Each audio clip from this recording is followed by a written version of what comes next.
you. So now I know that you can understand these sentences, but can you say them? So now I'm going to give you the next version. Now I'm going to say, ¿Dónde está el pájaro? Which is version 1. I'm giving you the word. It's going to be easy. You're going to come up and find the pájaro. ¿Dónde está? Ven a buscarlo. Muy bien, aplauso. So, pretend like you're an actual student who hasn't really learned Spanish yet. So, when I'm going to ask you to speak in Spanish, try to use your acting skills to pretend like what a child is really going to do. So, dime, ¿cómo es el pájaro? ¿Me puedes decir algo sobre el pájaro? Okay, you see that silence? That's perfect. You see that silence?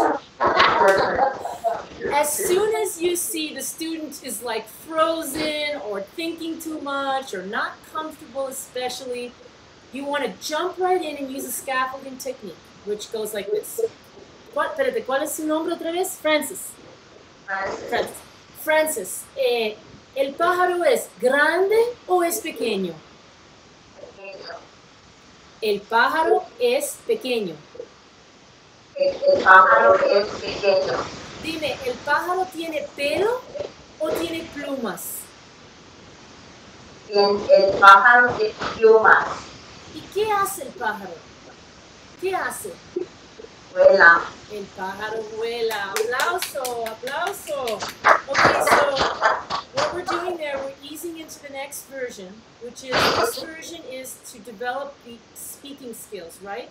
So what we're doing is, we're doing it by building confidence, giving them multiple choice questions, right?